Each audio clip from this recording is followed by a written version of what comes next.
What's up, YouTube? It's D, And I'm Jay. and in today's video, we're gonna be doing a recap of manga chapter 1050 and 1051. Yeah, so I know we said in our last video that it would be the only time that we would be doing two chapters in one, and then we would do single chapters, but with what happened in chapter 1051, we couldn't resist doing two chapters again. Exactly. And I think that 50 and 51 go really well to each other. So, yes, another mega episode for today. So to start off, I'll be giving the summary for chapter 1050, and then D will be giving the summary for chapter 1051. So with that, let's get started. So the chapter begins with Luffy in the air and Kaido is falling straight through Onigashima and having been defeated. And we see that the declared victor of the battle is Luffy. And Luffy is unconscious, and we see Yamato there seeing how he's doing. Back in the capital, we see that the fire festival is coming to an end, and then after that, we get a little flashback with Otoko and Yasui and how Yasui sacrificed himself to brighten the future for Wano and how his sacrifice was for the success of this battle. And then we end up going back to Onigashima and we see that everyone is celebrating the victory of the defeat of the Beast Pirates. And everyone is happy that Luffy is the victor of the battle. And then after that, everyone is going crazy, everyone is happy, the crew is happy that the battle is finally over. And then we actually see Frankie saying to Chopper that Zoro is unconscious and he's not opening his eyes and everything. And then after that, the doctors come to rush for his help. And then after that, the panels switch to Momonosuke talking to Zoe, and Momonosuke says to Zoe that he has decided not to open the borders of Wano just yet. Afterwards, the remaining beast pirates that are still alive refuse to believe that the battle is over and they tell everyone not to get ahead of themselves. And then after that, they decide to continue fighting. So Yamato is holding back the beast pirates from continuing any more conflicts. And then after that, we go to the end of the chapter where basically Kyoshiro and Kumurasaki appear in the flower capital. And then Kyoshiro tells to everybody that he will present the new shogun of Wano. And this is where we go into chapter 1051, which D will summarize. Alright, so now we're gonna do a brief summary of 1051. So the chapter begins with all the townsfolk running away. They think that Momonosuke is Kaido because he's in his dragon form. So they start running away, but then they realize, oh wait, it's not him. There's two dragons. So yeah, there's some smoke, and when that clears up, we see the red scabbards emerge from it to everyone's surprise. Nobody can believe that they are there because they've been gone for over 20 years. They thought that they burned in that fire a long time ago. And then they present themselves. So through some smoke, you see that the red scabbards start coming out one by one. So first it is Kyoshiro, then it is Kinemon, then we see Kawamatsu come out, and then we see Inuarashi and Nagomamushi come out right after.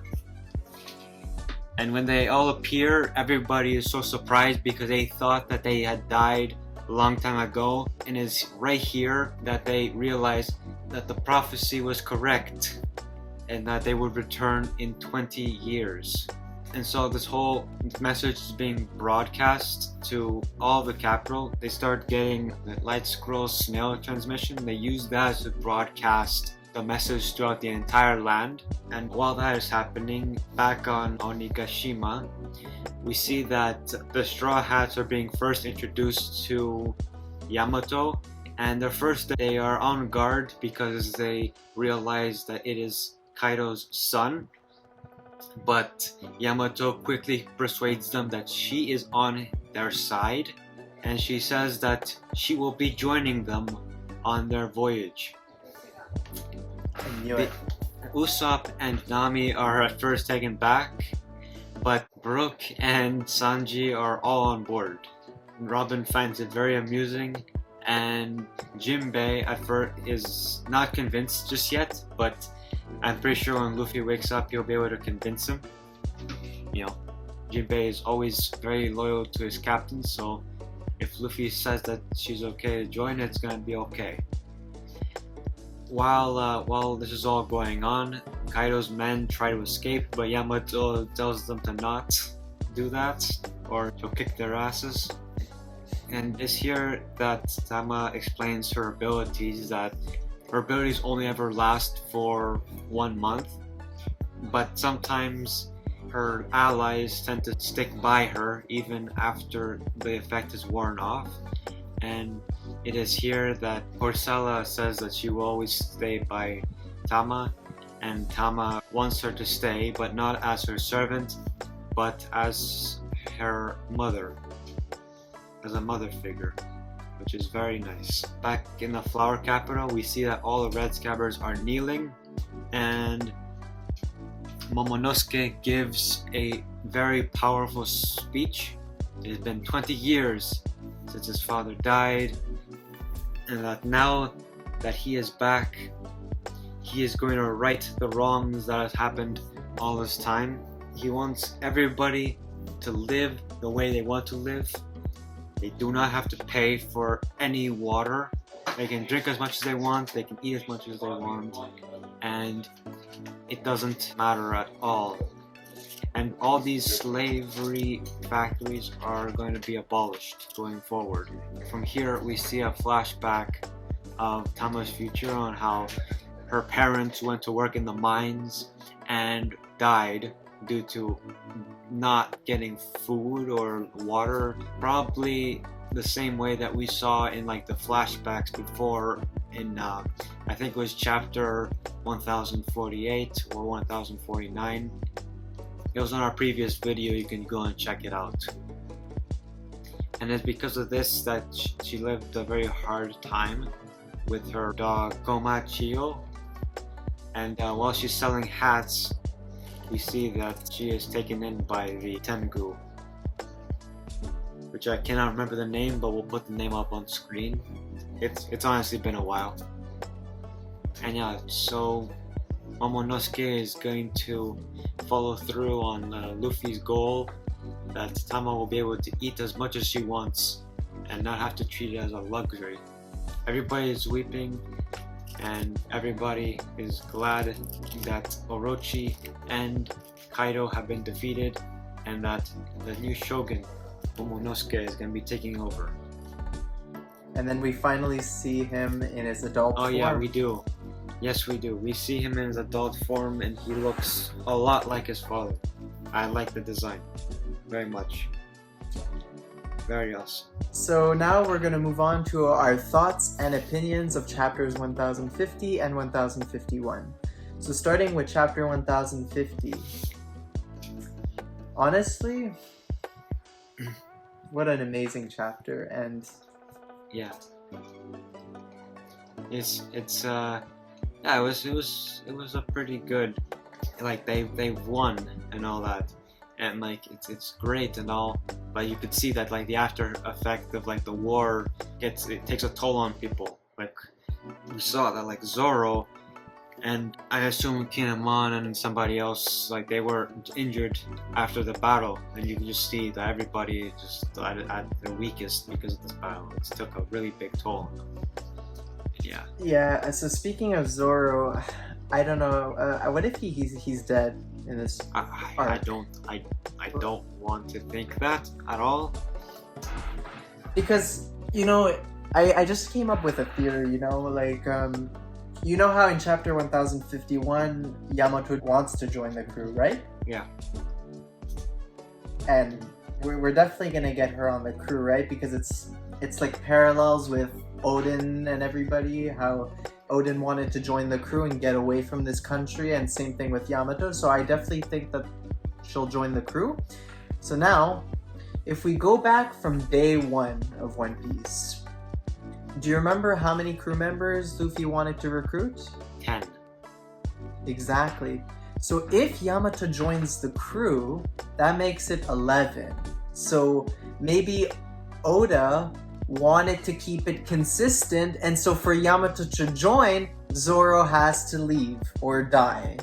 I disagree entirely with that. I think that you said they want to amass 10 people. I think that that's not including him. I think he wanted 10 crew members. No?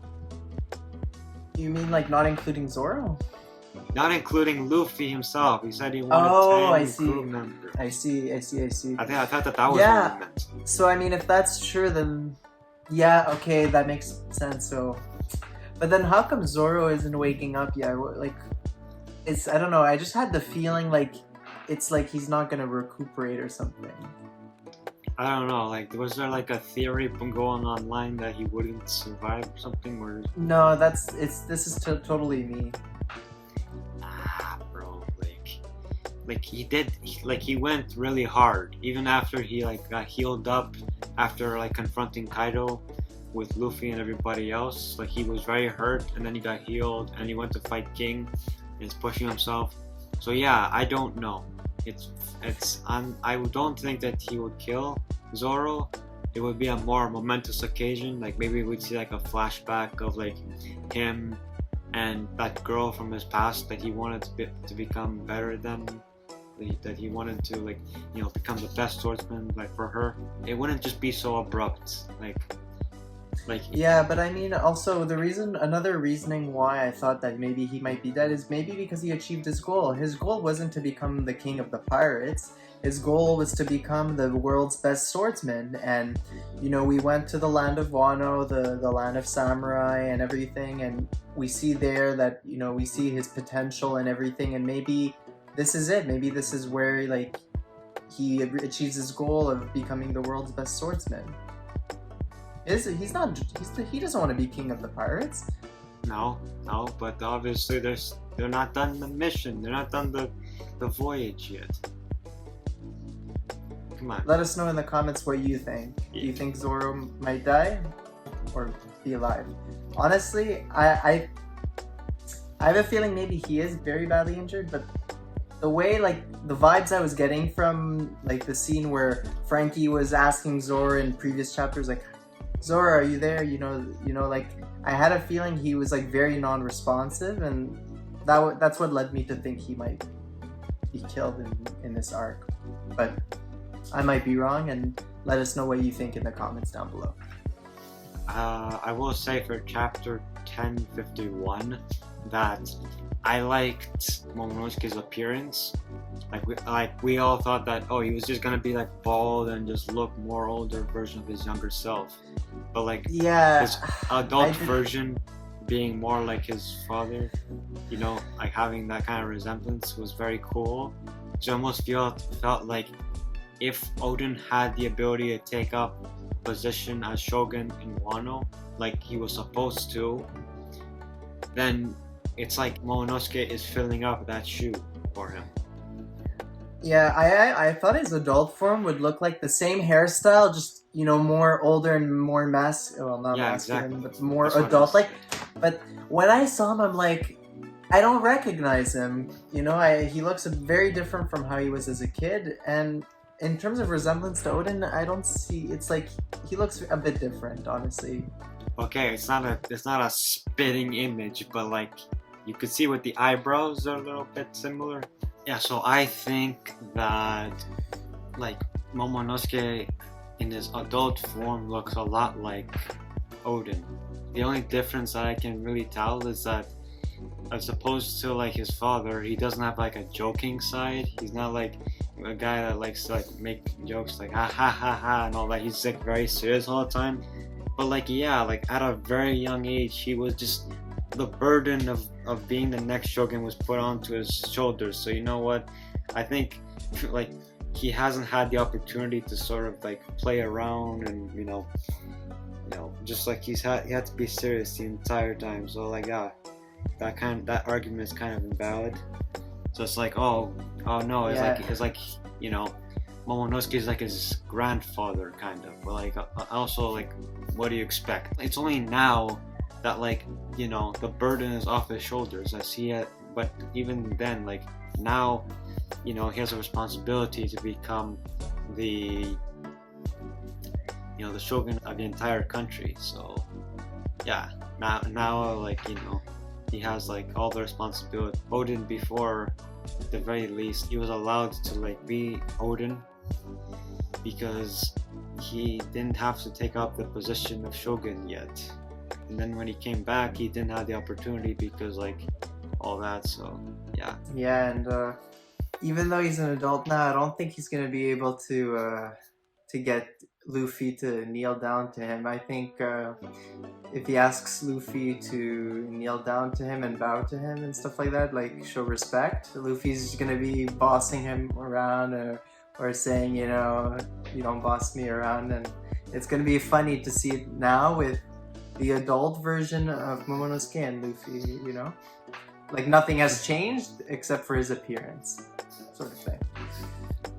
It's gonna be funny to see. I don't know, maybe we'll be surprised. Now that he's older and now that he's shown like a lot of maturity and like he almost looks very like fearless and like maybe he'll just do it just because like out of respect, I guess. But like Luffy wouldn't acknowledge him as a superior, obviously, because like he's like the future pirate king. Like, but I still think it's gonna be the same relationship that they had, back in Zou. You remember when Luffy told Momonosuke, I don't know, he grabbed him by the cheek or something like that, and like told him, you don't boss me around. I don't know if you remember that. I kinda do. I faintly remember him doing something like that.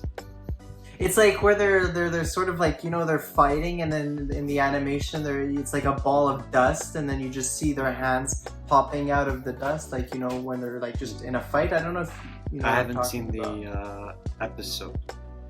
I read the manga. Anyways, yeah, so I'll put it up right now just to show our viewers what I mean.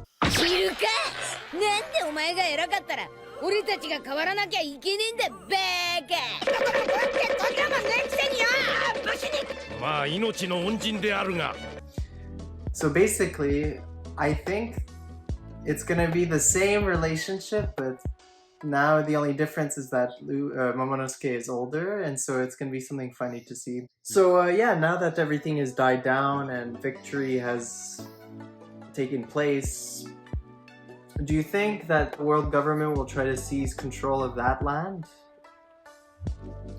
I think they're not gonna open it up just yet, because with Wano in the state that it is right now, it needs a little bit of fixing. It needs a little cleanup. So I think that's why Momonosuke said, I'm not gonna open the borders just yet. So yeah, once he cleans up and all that, he's gonna be able to open the borders. But then yes, after he opens the borders, yeah, the government will like go in and be like, okay, yeah, so we're gonna put some regulations here. Like this is like part of the new world. I don't know. There's always something. There's always something. It's like realism, When you said that Momonosuke wouldn't open the borders just yet, when I actually read that, I actually thought when he said that I don't want to open the borders just yet, I just thought he was gonna be the same as Orochi or something. Like I thought he was going to like be like the rest of the shoguns in Wano who wanted to keep the country closed, and I'm like, come on, what has this battle been all about? It's been about opening Wano, so why now you don't want to open it? But he said just yet. Just yet. Yeah, I guess that's true. Yeah, so I just wanted to go back in terms of the joining of who's going to be joining Luffy's crew in this arc. So we know for sure that Yamato is going to be joining the crew because she said it herself, and she's been stuck on Wano this whole time, and just like how Odin joined Whitebeard when he was stuck in Wano, she'll be joining the Straw Hat crew, and so there's a bit of a parallelism.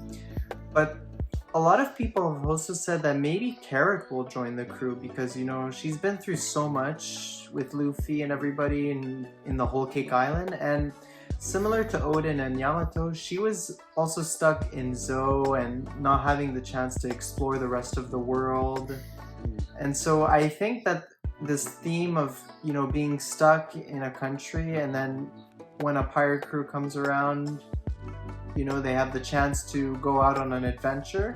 I think it's going to also apply to Carrot, because she seems to really love to go on these adventures, so I don't think she would go back to Zou after having all this much fun.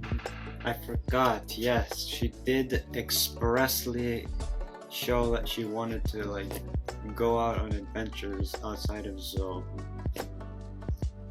Good point, good point. Just as a side note, just like imagine the first time we got introduced to Kinemon, he was like a severed head. Yeah.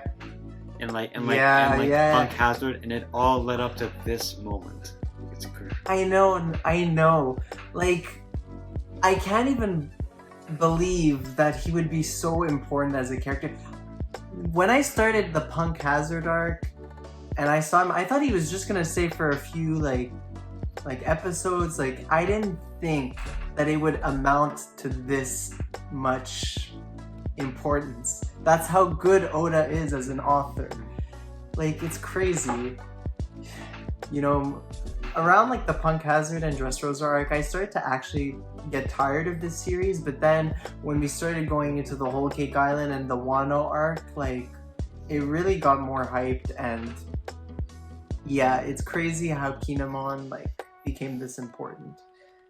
I never thought even that when we would start seeing Kaido that he would be defeated in this way. Like, I never thought it would just be, you know, Luffy ruined his business and now they're just going there to fight it out. So it was more than that. It wasn't just Luffy going there and fighting it out with him because they destroyed his business and everything. It was just, you know, Kaido was such a bad tyrant and everything in this country. Just him and Orochi, they made it hell for everybody in the country. And so it was all about, you know, the people, the revenge of the Scabbards for Odin, as well as Luffy defeating an emperor. And that's why they formed an alliance, because they all had like the same goal, which was to defeat Kaido. But back in the day when Kaido was a mystery like Roxy Zebek is right now, I never thought that this is how it would play out. And not at all. So now I just wanted to go back to the banquet. The last video we talked about the banquet and how it might be similar to like the Skypiea kind of fete. What I think is going to happen maybe is, what if, you know, the followers of Luffy, you know, like Bartholomew and everybody from Dressrosa, they make like a surprise appearance and join him in celebration with his defeat to Kaido? You may be asking like, but wait, how would the news like get out of Wano, right? It's a closed country at the moment, right? Yeah. But the thing is, who was there on Wano?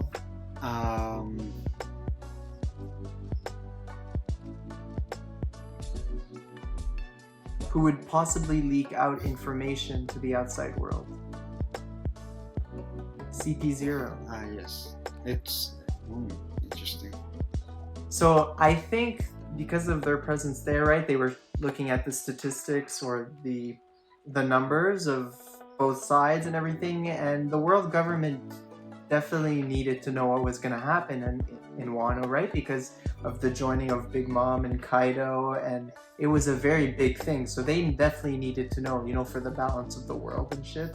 So I think that because of CP0's presence in Wano, there's a definite possibility that they leak information out to the outside world, and so, you know, they're able to make the news. Luffy defeated Kaido, and so Bartholomew is as much of an admirer as he is of Luffy. He's gonna come to Wano and then surprise the crew, and then they're gonna join in the banquet. Mm-hmm. Oh yes! How can I forget? So we never found out if Kaido had the red poneglyph. So already they have, I think, a copy of Big Mom's poneglyph, the one from Zou. And so do you think the third one would be here on Wano? I think so. Like, yeah, it's interesting. It should be. So yeah, I think that after they have the banquet and they celebrated, maybe they're just gonna, sort of tour around a little bit of Wano, stay a bit with everybody and until they depart. It's like they've had like quite an attachment to everybody, not having spent like a lot of time together, and so I think they're gonna stay a little bit longer in Wano before they leave, and then maybe there they'll discover the red poneglyph that like was originally to Kaido, and then the Nico Robin and everybody, they're gonna read it, and then already they're gonna have 3 poneglyphs, and then there's gonna be the last one to find, which is unknown where it is right now. Yeah, the red ones are the road poneglyphs, and those are going to lead us to the final island. Laughdale, yeah, by connecting the 4 road poneglyphs.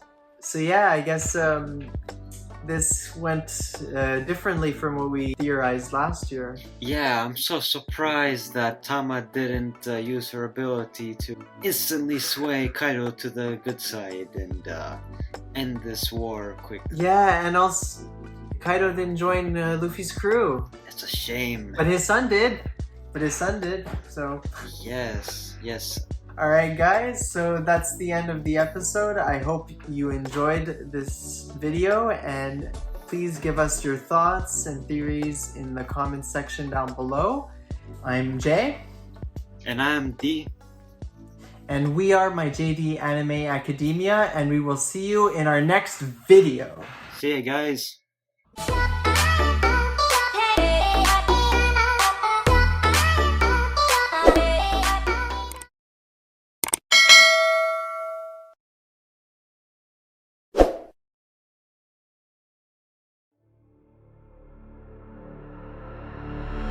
So the news has broken out. So Oda is going to be going on a 4-week break. We only have 2 chapters remaining, 1052 and 1053. In this video, we're going to be giving our thoughts and opinions on this One Piece news.